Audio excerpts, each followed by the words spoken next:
તો એક સમાચાર અમરેલીથી મળી રહ્યા છે તેની પર પણ નજર કરી લઈશું। અમરેલીથી આ સમાચાર મળી રહ્યા છે। જીએસટીના અધિકારીઓ દ્વારા ખેડૂતને હેરાન કરવાના મામલે આ સમાચાર મળી રહ્યા છે।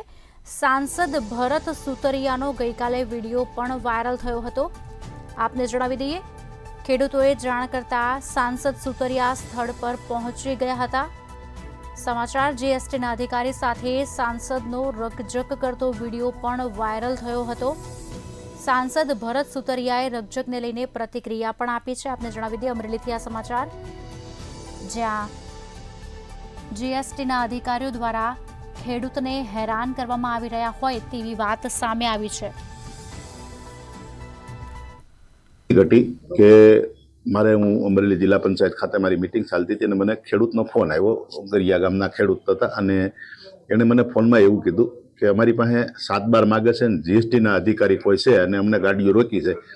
એટલે એક ખેડૂતનો દીકરો છો એટલે ખેડૂતની વાત આવે એટલે મારે મીટિંગ મારી મહત્વની નહોતી, મારા માટે ખેડૂત મારા મહત્વના હતા। તો હું સ્થળ ઉપર ગયો અને મેં જોયું તો રિયલી તો જીએસટીના અધિકારી જ હતા। અમદાવાદથી ટીમ આવી હતી, એની જે અટાણે તપાસ ચાલતો હોય તે તપાસ માટે આવી હતી। એટલે મેં એને કીધું ભાઈ તમારે તપાસ કરવો હોય તો કોઈ પણ ફેક્ટરીની અંદર જાઓ, તમે જ્યાં સ્ટોક જોવાનો છે ત્યાં તમને શંકાપદ લાગતું હોય ત્યાં જાઓ, પણ ખેડૂતને તમે ખોટા હેરાન નહીં કરો।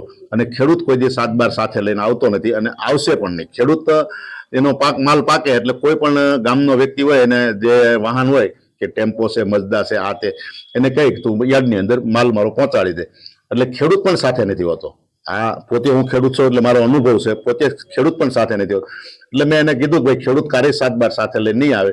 તમને એવું થતું હોય કે ખેડૂતે ગુનો કર્યો છે તો મારી પર એફઆઈઆર કરી નાખજો, મારા નામની એફઆઈઆર કરી નાખજો।